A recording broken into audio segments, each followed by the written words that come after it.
What's going on, everybody? I hope you all are having a good day. Hope you're enjoying your week. If you're new here, thank you for joining me.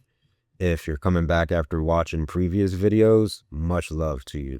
Thank you, everyone, for rocking with me.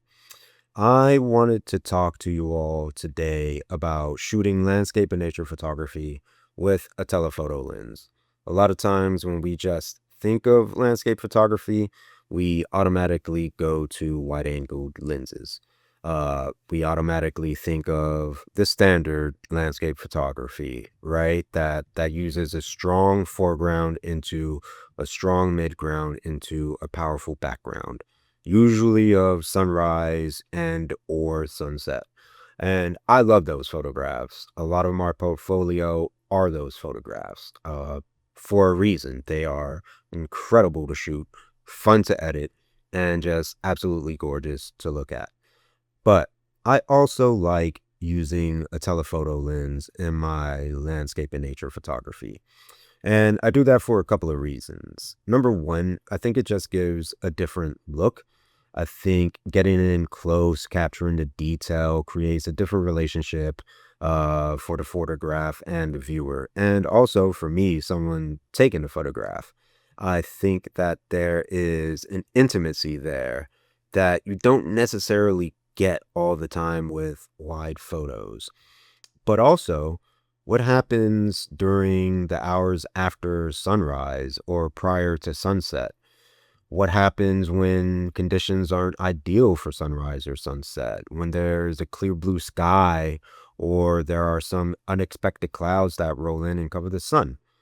I like having my telephoto lens on me and, if I have to ditch that plan, going with that and seeing what I can capture.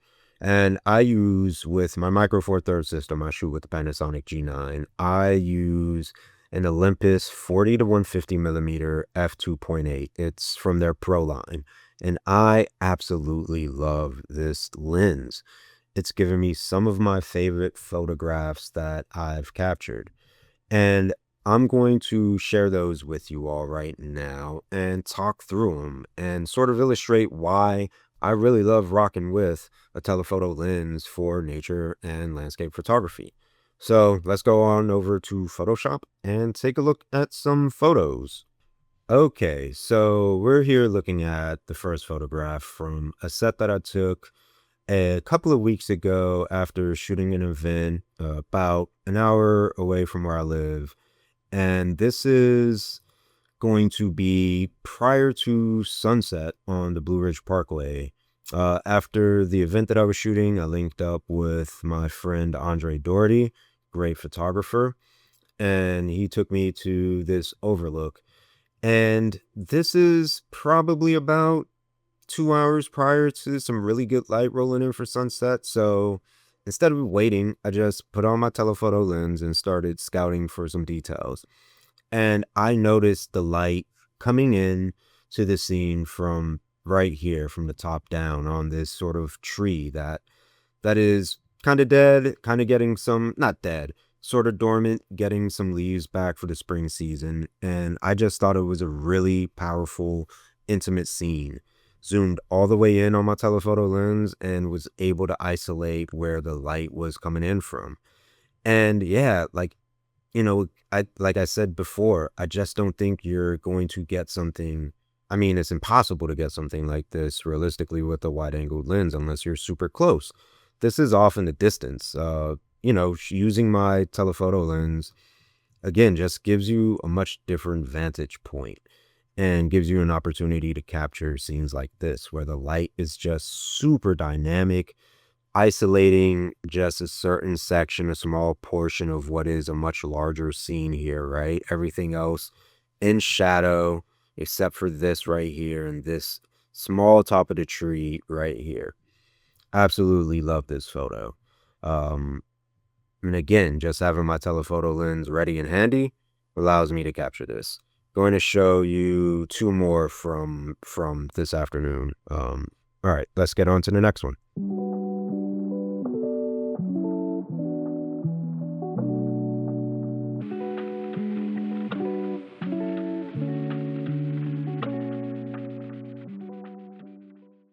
All right, the next one from this same afternoon at the overlook for sunset is another, isolated scene, super zoomed in all the way on my telephoto of, same kind of idea.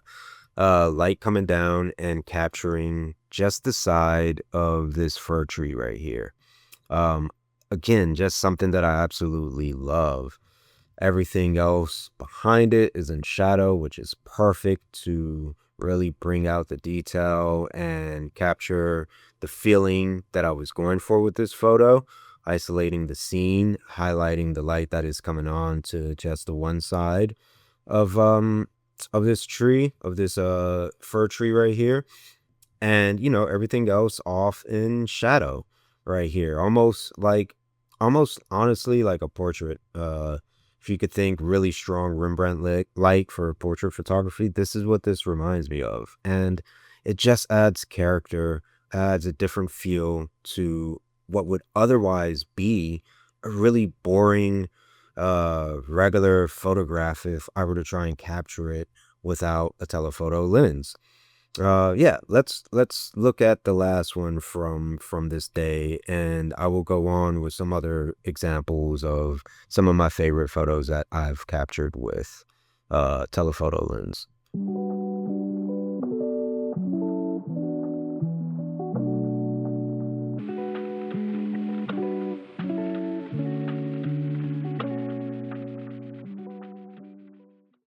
Okay, so the next photo from this set is of a birch tree with the same idea that I had for the other two, right? Just zooming in on the details that the light is shining on. And this might be my favorite one out of this set.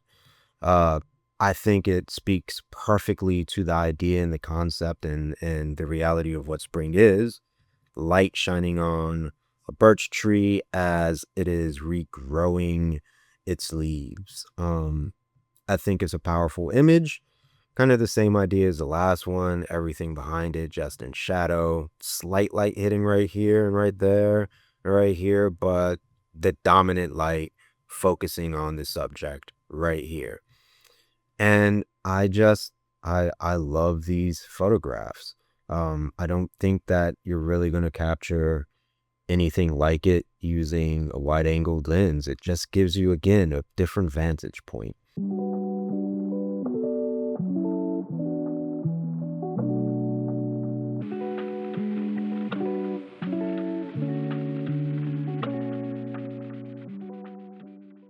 This last photograph was taken last fall, and it might be my favorite from this season. And this is after sunrise. I forget exactly what time it was, but I know the sun was pretty high up. Clouds had moved on. Wasn't great conditions for shooting sunrise anymore, except for on the Blue Ridge Parkway, where I was located, where I was shooting at, had a nice vantage point of the Valley Mountain. And there was all this fog just moving through, undulating between the trees. And I pulled out my telephoto lens, slapped it on the camera, and zoomed all the way in and was able to capture this scene that I absolutely love. I think this creates such a mood and captures kind of the essence of autumn mornings here in the western North Carolina mountains. Like I said, you just have the fog burning off from the sun, moving through the valley, almost trying to escape the light so it can survive a little bit longer.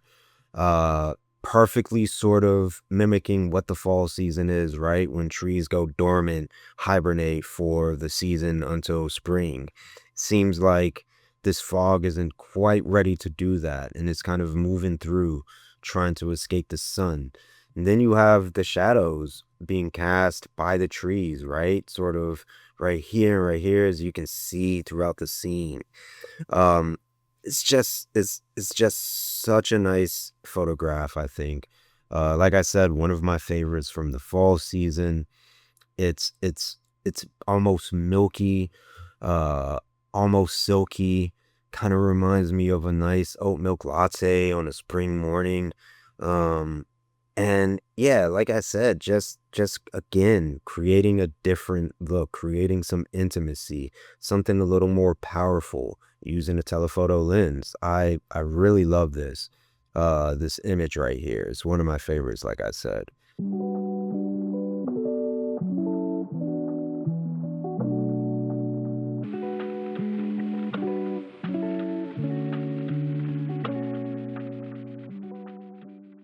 Okay, so let's take a look at this next photograph here, which I think perfectly illustrates what I was talking about when I mentioned what will you do when conditions are less than ideal.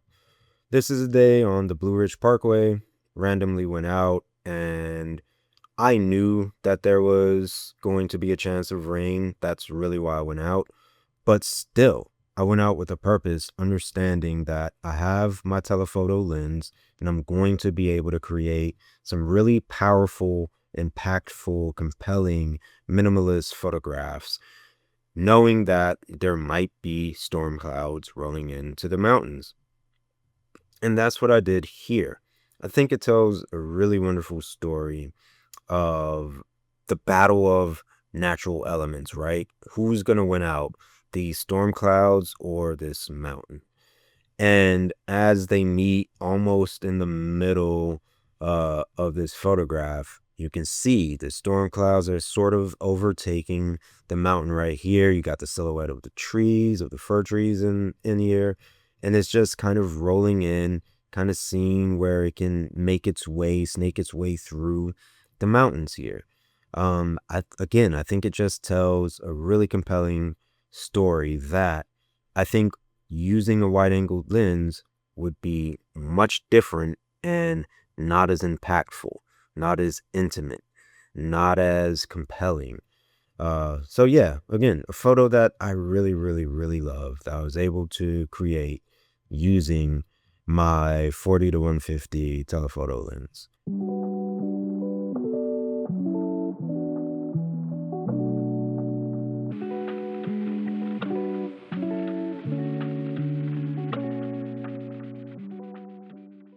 This is the last photo that we're going to be looking at from January in 2025 after a good snow at one of my favorite locations. And again, I'm pretty far back from where these folks are, but I just put my telephoto lens on, zoomed all the way in at 150, which is the 300 millimeter full frame equivalent, and was able to capture this group of folks that, they're snowboarders. They actually are carrying snowboards here. I'll zoom in so you can see.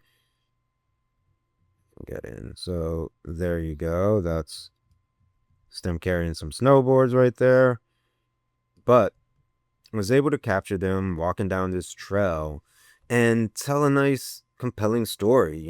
Clearly it's after the snow, it's bitterly cold, and it gives a sense of almost isolation for these people.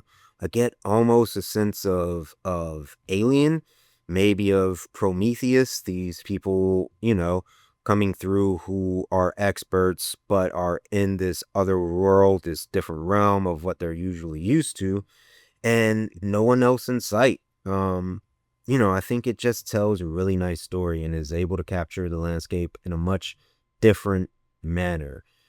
This is well into the daylight. As you can see, it's super bright. Wasn't going to be capturing any wide angled landscape shots. Sunrise had already gone, but able to still capture something that I think is a really strong photograph using my telephoto lens. And also with the addition of having people, a human element on the trail, I think just really adds to that. And if I had a wide angle lens and not a telephoto lens, I wouldn't have been able to capture them in detail. They would have just been specks. You wouldn't have been able to know what they are. And I would have had to just crop in, and it wouldn't have been as good as a photo. Um, yeah, like I said, just think this is a really great photo. And again, illustrates why I love using telephoto lenses for nature and landscape photography.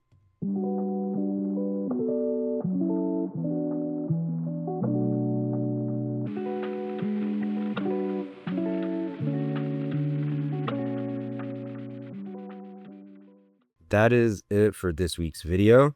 Thank you for joining me. Please give it a like, subscribe to my channel, and leave some comments below. Let me know what you enjoy shooting with telephoto lenses. I know obviously there's wildlife, but some people shoot portrait photography with telephoto lenses. I know a couple of years ago, I took a trip to New York City for my birthday, and some of the best street photography that I got from that trip was with a telephoto lens, a different one than the one I mentioned, but still. So, leave a comment, share some of your favorite photos that you've captured with telephoto lenses, and yeah, I will see you next time. Peace out.